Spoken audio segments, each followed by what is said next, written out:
So I had the pleasure of, just before we started, chatting with Sharon a little bit from Podkastic about just her business, what she does as far as her services, her background. And I can tell you that I personally am excited about asking her all kinds of really good questions. So Sharon, why don't you, before we start, I always like to start with like a street cred type of thing. Why don't you tell us a little bit about your background, history, and why everybody should listen to every single word that you say? Well, I'm old, so I've got, literally, I managed. So for the last 22 years, I've been doing, I managed radio stations for 17 of those 22 years. Went out on my own and from a marketing perspective afterwards, but started in January of 2018 as the upswing of podcasting started. I launched a couple of programs on the podcast side. So the three things we do at Podkastic are full service, and that's primarily what we work with. I also coach people to on either the creation and or the marketing side of podcast. And then the third thing is we're getting ready to launch a do-it-yourselfer class. It's a 6-week course going basically from idea to iTunes is the goal. So getting people up over a 6-week period of time on their own. Okay. So really you are, you're supporting professionals or individuals that have something they want to share or interview, and you're helping them to get the word out through the podcast methodology, for more or less. Is that a good oversimplification? That is a great way to look at it. I think I look at podcast as being long-form content, right?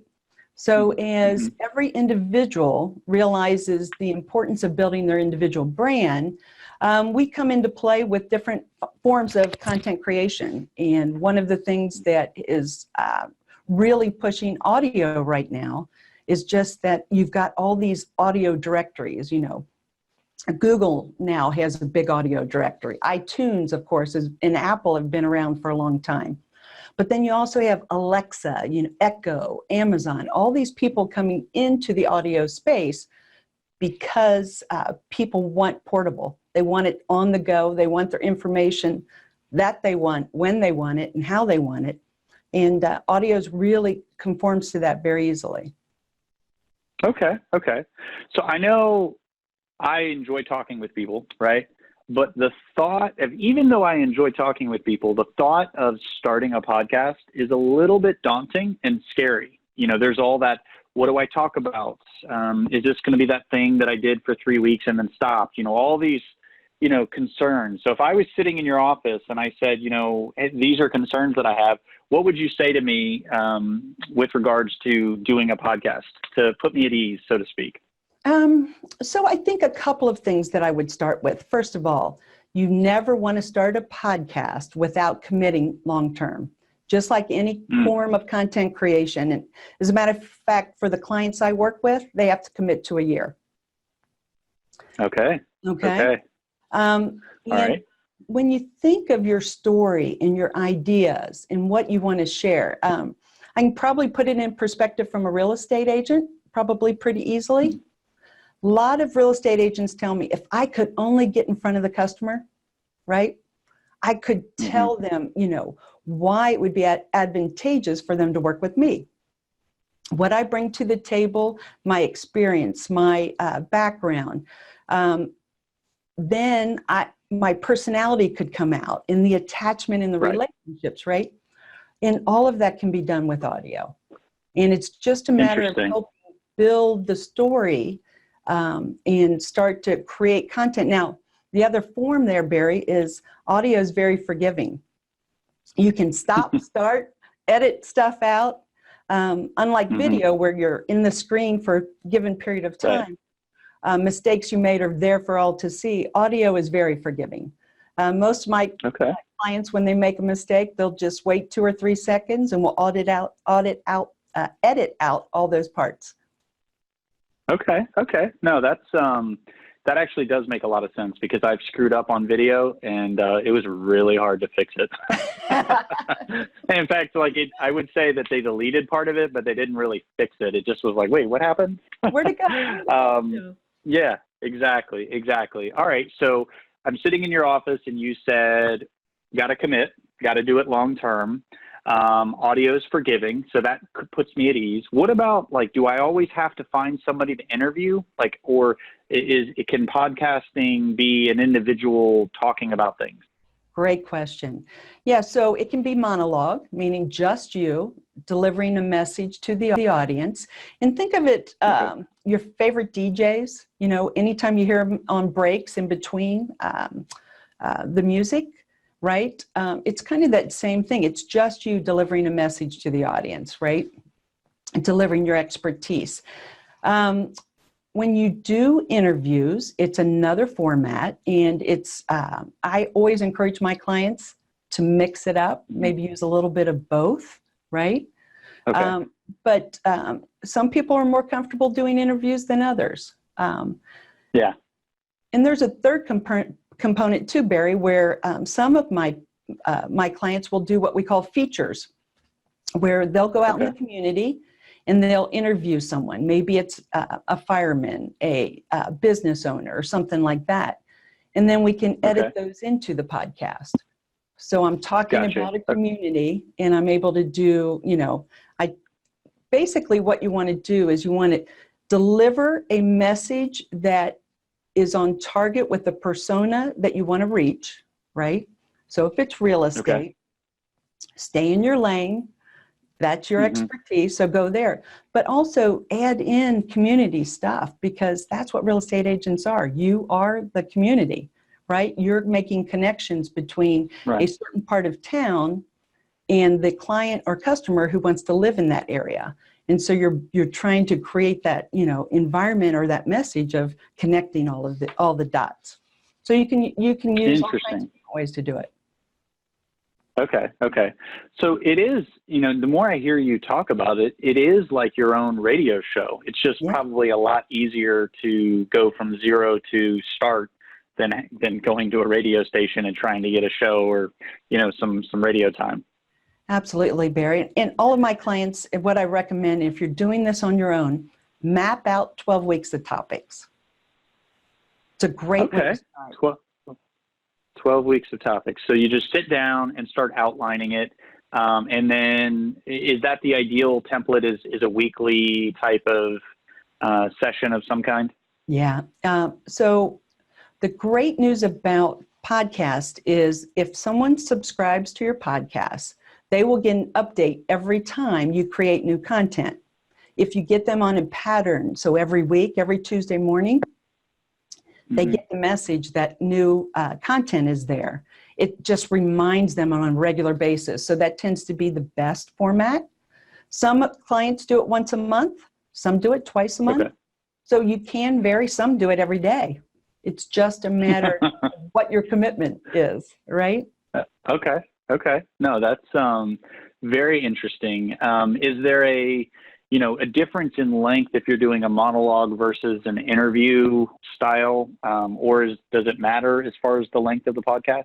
Great question. I think a interview, you have multiple voices, which breaks it up for the ear. You can tend to go longer periods of time with that. I tend to be very structured for a monologue, meaning that it's 5-minute segments. It's with a start, a middle, and an end for your topic. Because you have to remember that the ear can only listen to so much. You've got to be able to put energy and enthusiasm behind it, expertise and knowledge, and you've got to be able to bring that every single time you sit down behind the mic. Most important thing, though, audio has to be really good. If you got bad audio, people will not listen. Okay, so bad audio meaning like it's not clear, the actual quality of it? Correct. Okay. Yeah. And so what do you recommend? So if I'm sitting in your office and I'm like, wow, Sharon, this is amazing. You're obviously an expert. How do I get the audio to you? What do I use? Can I use a headset like I'm using right now or something else? Great question. So we recommend mics that are USB. because Okay. the headphone or the earbuds that are Bluetooth sometimes can cause interference in the audio reception. So we always try and make sure that everyone who is doing a podcast has our recommended list. Most of our stuff is all in with everything is under $200. So normally we recommend a mic that's USB based. If they're going to be doing interview, they'll want something like Zoom or Skype in order to record on. If they're just doing it in their computer, we'll recommend a software like an Audacity or a GarageBand that are free. And then there's all kinds of different things that we recommend based upon their personality, their energy. For example, if you've got real high energy and you tend to knock into the mic, you're going to want a little $25 shock mount, which allows for that audio not to interfere with them. That'd be me. I'm always doing all kinds of stuff. I can't sit still. I love it. I love it. Yeah. All right. So you don't have to have one of those cool old school, because some of the really cool podcasts, they've got that, you know what I'm talking about? The silver thing. I always wanted one, but it's a Yeti. It looks great. Yeah. Yeah, it does. It is one of the ones we recommend actually, and you can get it in so many different colors. It looks really cool. And then sometimes you'll see like a little round cylinder in front of it. Yeah. Those are what we call pop filters. And I pop my P's and sizzle my S's. So I would benefit from one of those pop filters. They're like all right, under $15, I think. Okay. And so you give your clients a list and saying, here you go, these are the things we think you should buy. Yes. And then do we transfer the file via Dropbox or something else? Yeah. So for me, with my clients that I do everything for, we normally do either Dropbox or Google shared files. Okay. Yeah. All right. Make it really. Okay. And what about, I think there's different motivations with doing a podcast. When you're looking at branding, there's the aspect of, I want to be the real estate agent that people know is a good listing agent, all things listing agent. And so I can map out that content. I want to be one that's a buyer's agent, or there's the agents that want to train other agents. And so it'd probably be a good idea to kind of, before signing up for a service like yours, figure out, what do I actually want to be, not selling, but, where am I headed? Is that a good way of putting it? Yeah, it has to be authentic and it has to be you. Yeah. So with that being said, Barry, if you're a listing agent without a team, you want to stay in that lane, right? Because you're not going to be excited if you're bringing in all kinds of buyers. But if you think about what you have the capacity to be able to do, it's I can deliver consistent message to an audience that puts me in a certain status with them. Like, oh my gosh, Sharon's on iTunes with her podcast, right? And it's about real estate. But I think the bigger part of that is that you're able to share information so much that you're considered the expert when they're ready to make a decision, you're there. Or for your sphere, it's as if you stay top of mind. Oh my gosh, I get this update, that Barry does this podcast every week and I get this update. So it does create a little bit of status as well. Okay. I think that is very liberating because, I think there was a part of me before I started this conversation with you that I was thinking to myself that, okay, if I want to, let's use luxury real estate, for example. Let's say I'm not a luxury real estate agent and I want to get into luxury. Well, I mean, it's probably, unless I'm misunderstanding you, it's probably not a great idea to do luxury because I've never done it before. Would that be a good way of looking at it? It's a great way to look at it.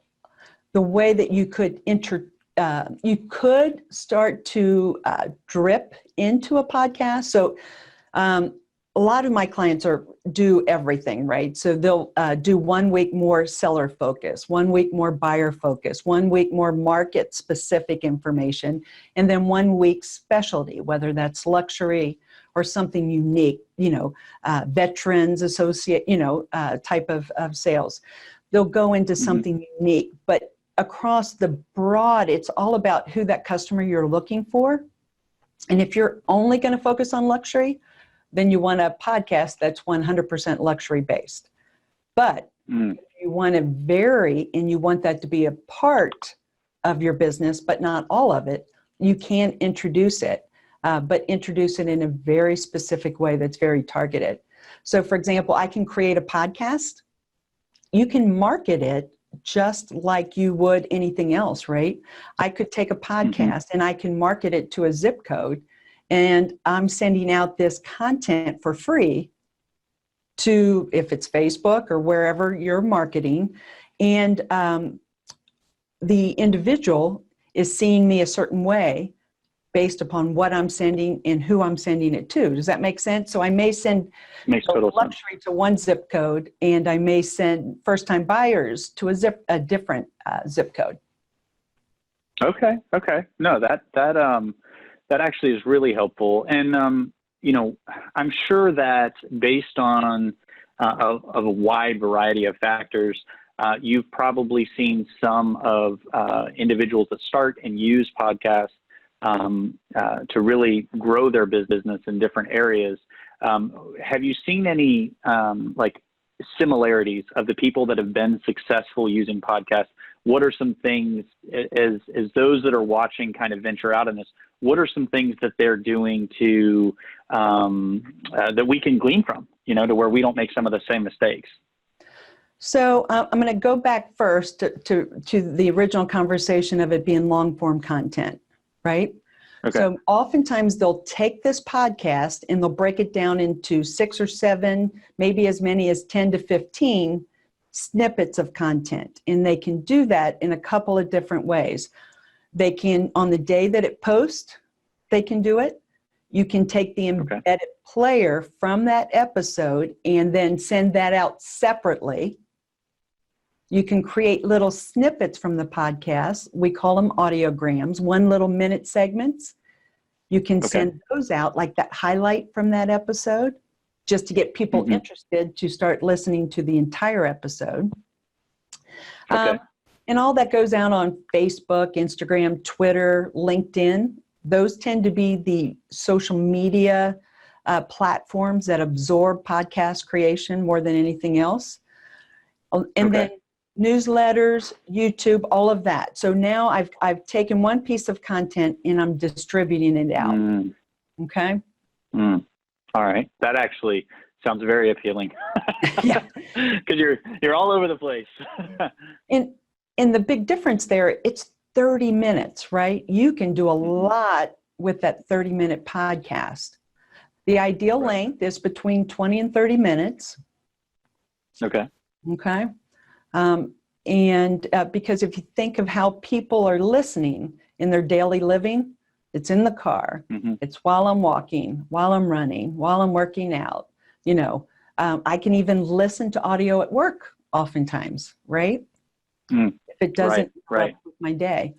So versus a 2-minute video or a 3-minute video, audio can be absorbed in all kinds of different, you have a longer period of time for audio to be absorbed during the course of a day. Okay. No, that's it's really interesting. So those are how you distribute. And would you say those are the ways that the people that are successful with podcasting, those are the things that we need to be doing as well? You do. You have to be consistent. Okay. This is not something that's going to drive a lot of leads at the beginning. Okay. It's a long-term play. So that's the other element, right? Most people would say it's replacing the blog, the written word. Now you have the audio, version of the blog, with what you're creating. But then overall, even like Pat Hyben, who's been doing it a long time, right? And I've been on this show 3 times. Have you, right? So he'll tell you that if you get 50, if you get people to listen, if you get 50 people to listen to your podcast at the beginning, you're doing pretty good, right? So put it in perspective. Yeah. The other element is that it's so targeted, right? Mm. If I work a certain geographic area, I am only targeting that geographic area with my message and my expertise, right? Okay. Sure. Unless you want to be a national speaker, and there are all kinds of different plays for those type of things. But many of my clients will also create commercials, and they'll pay for the service itself. So they'll get someone to, like, could be a lender, it could be a partner that's on the show at different times, and they'll help offset the costs. And you'll see an embedded commercial sometime throughout, the podcast. Some are in the beginning, some are in the middle, some are at the end. It's very interesting. Man, you got my wheels spinning right now because you're making it, I don't know. For those that are watching, we've got a lot of people that are watching on the Facebook Live right now. And I know that one of the things that I'm getting from this conversation is that it's not as difficult, I think, as I was making it out to be. Now, don't get me wrong. The actual implementation aspect, I think there's incredible value in a service like Podkastic, just in hearing you talk about it. But that's not the part that was scaring me personally. It's really, how am I going to be interesting? How am I going to talk about it? But you said, stay in your lane, be authentic. And I think when we come from our passions, we can just go on and on and on and on. It's not hard to talk about it. Absolutely. The good news for podcasters, there are enough barriers that prevent a lot of competition from entering into the space, right? The thought of editing, that's probably the scariest part for people, but they can do it themselves. And that's where, like a service like mine, a producer, it's really, what's my time worth, right? But if you want to do it yourself, the equipment's cheap. You could actually get an editor from, a local college kid or something like that. And that's with that, the 6-week course that I developed, it's go find all the resources that are inexpensive to get you up and running with a podcast that will benefit you long-term, because most people are intimidated by the whole process. Yeah, no, I mean, I know I am, and I'm I'm a nerd, right? That's why I'm one of the moderators for LabCoats, and I run real estate teams and do all this stuff. But, doing the podcast dimension of it definitely feels overwhelming, but somehow in hearing you talk about it, it's probably your level of expertise. It almost feels like it's possible. So kudos to you, because I was like, podcasting, and Tristan and I were talking before this, and I was like, man, it's such a overwhelming subject. And he's like, that's why we picked you to interview Sharon, because you need to hear her talk about this subject, because she knows it really well. And it's apparent that you do. Thank you. What are, for someone that wants to get started, what are our action steps? So, there's the route of, let's say they do have the budget to hire you. How do they hire you? Do they go on your website? Do they call someone, email? Yeah. So a couple of things. First of all, Podkastic with a K, little self-pub behind me. Sorry about that. But because it's spelled differently, I always tend to be able to share the visual of it. But you can go to the website, and you could just do one of 3 things. Normally, what I recommend is that people register for one of my free webinars, which is Podcasting Right for Me. That's where, like on this call, where we start to break down what goes into it, right? Are you up for the task? Because again, the effort that you're going to put in a podcast, a lot of it comes up front. So if you're going to do the energy up front, you can make great content that will last a lifetime. It's evergreen. It'll stay there forever. You can use it. But it takes a commitment. Many of my clients will do multiple podcasts on one day, but they only launch them once a week. But they commit in time block to a certain amount of time so that they can record them. Make sense? Yes, it does. So what people need to start with is basically an idea. Okay. Okay. So it could be as simple as, I want to be the real estate agent in Anderson, Ohio, right? Which is where I live. Great. Right. That's easy. That's where we go. Do you do both buyers and sellers? We start microing it down to really take a look at who the persona of the target is. Real estate agent in Anderson, Ohio, right? Which is where Sorry, I clicked the Facebook Live accidentally. Oh, no problem. No problem. Facebook Live interviewer fail. Sorry. No problem. But, but it really, I always think those webinars are really important so people know what they're getting into. The worst thing for me is I never want people to waste money, right? Yeah, right. It's something that you can be so passionate about. It's something that can really, really, really help your business. As a matter of fact, Gary Vaynerchuk, most people know, he says that the same way he felt about social media in 2006, 7, and 8, he feels about podcasting and audio in 2019. Really? Yeah, if you go to his website, it's literally right there. And you start to see, like, the CEO of iHeart just did in Inc. I don't know if you know Inc. magazine. It's more of a marketing, Inc.com. Yep. INC. The CEO of iHeart, who also did MTV, is like, podcast. Every business needs to have a podcast. Like, he's that passionate about it.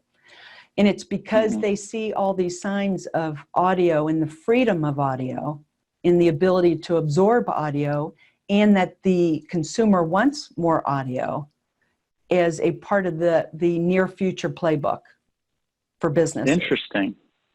So I encourage people to go. How would you implement something like that? Yeah. Say that again? How would you implement something like that? Well, just as an agent, how would you, because as I'm hearing these things, I'm like, okay, how can I make that work for me? I guess is what I'm trying to say. Got it. So the exercise I do with people is you create 3 columns. Okay. Column number 1 is your topics related to real estate. That could be first-time home buyers, VA buyers, whatever is unique to your market.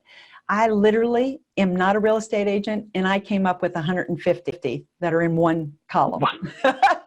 Wow. I watched you guys way too often. I get what you guys talk about. Right. Literally, all the topics if you're in front of someone who's looking to buy or sell a home, what are those topics that are top of mind in your market? So that's column number 1. Column number 2 is the zip codes, communities that you want to reach. And I say, start off as niche as you can possibly go, because you can always expand it. Okay. And then the third column is potential guests that you will want on your show. Mayors, sports people, business leaders, new restaurants, all of those type of things. Lenders, titles, all of those type of things. Anything that you think will benefit that consumer who is listening to your podcast, right? Okay. So I'll give you an example how this could work. If I am in a single zip code and that part of town is up and coming, right? So it's priced right for first-time home buyers.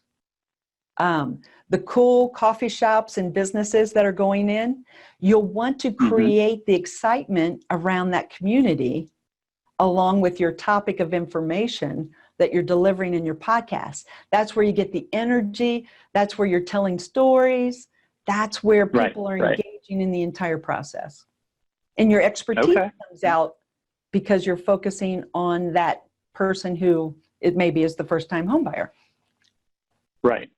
No, that actually makes a lot of sense. And, I think, not that you need this from me, but it's apparent that you're doing the right, like you're in the right job because, first of all, nobody has left the streaming of this live session. I've been monitoring it because, you know, sometimes people, they start talking about something and then like all of a sudden it drops off.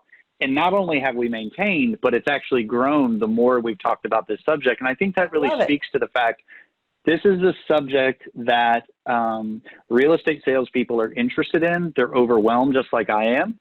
And I know I'm coming off of this thinking like, I think I can actually do this. And so that's why I'm saying I think you're in the right field, because I'm coming off of this thinking that maybe there's something to this whole podcast thing. So signing up for your webinars to hear more about it, to where you qualify us and let us know, is that we go to your website, Podkastic? So you could go to podkastic.com/LabCoat Agents. I put actual little landing page together. I have a little. Hold on, I'm going to go to that. I'm going to go to that while I'm on this together. Great. Yeah, hold on a second. All right, so Podkastic with a K. So this is the LCA's Podkastic. Looks like there's a Podkastic landing page here, but that's not what we're talking about, right? Correct. We're now talking you about can always your website. reach me there. You can always reach me there, Barry, at the very bottom. All right, let's go. Oh yeah, let's talk. Be a rock star in your MLS. So we just fill this out, and then we'll be contacted by what, like 300 or 400 people from overseas when we do that. I'm just kidding. I'm kidding. I love it. No, the beautiful part of this, Barry, very honestly, is I started this company with a mission. Most people who have met me that understand what I try and do, it's literally to help people create content and to create additional success. So if you're thinking about podcasting, my recommendation is go to one of our webinars. Go to podkastic.com/LCA. Our first webinar is next week, next Tuesday, the 27th at 2:00 Eastern. Okay. And I'll really just go through what it takes to create a podcast. You'll see a little video there, and who you'll be contacted by. It's either going to be my right-hand person, Ashley, myself, or one of the other members of my team. But we're all local here in Cincinnati. Okay. Yep. I was totally joking. I know. I just registered. So. I know, it's so cute. But for us, the real thing with this, very honestly, is I've had people that started the process, and because they couldn't get the engine moving, I don't push them, because until you're committed, it's just not right for you. When you're ready, that's when we'll be ready to help you. But well, with that, I think that something you just said is really insightful, and we've already gone over a little bit, so I apologize, LCA community, but I know that, so you said, you're not going to pull us along, because we really need our own motivation, because we're the ones doing the talking, and if we're bored with it, nobody's going to listen to somebody being bored. That's right. Yeah, very insightful, very insightful. Well, any last words for us as a group? Those that they've gone to the website and they're like, should I register? This webinar, my perception of it, it's almost like a fact-finding session. Is that a good way of looking at it? Absolutely. Okay. Yeah. All right. Well, the only thing I would leave with you, Barry, is every member of my team would be very willing to have an individual conversation too, because we're all individuals, right? Where we're at along this process and journey. It really has to do with understanding what a podcast is, understanding what goes into the creation and the outcome, what you're willing to do or what you're willing to pay for. And then the last element is, are you willing to be consistent, just like with any content creation that you would do? And if you are, it'll really help. No, this is really good. Good. This is very, very helpful. So I want to thank you from the LCA community for taking some time out of your busy day to share on a subject that apparently a lot of people are interested in. I'm really excited about hearing more. I've filled out the form, so I'm really looking forward to hearing more about your group and what it entails. And just want to, again, thank you from the bottom of the LCA community's heart. And we look forward to hearing more from you in the future, Sharon. Thanks again. Thanks, Barry. And we're here to help any way we possibly can. Absolutely. Okay. Thanks a lot. Bye, hon. All right. Bye-bye.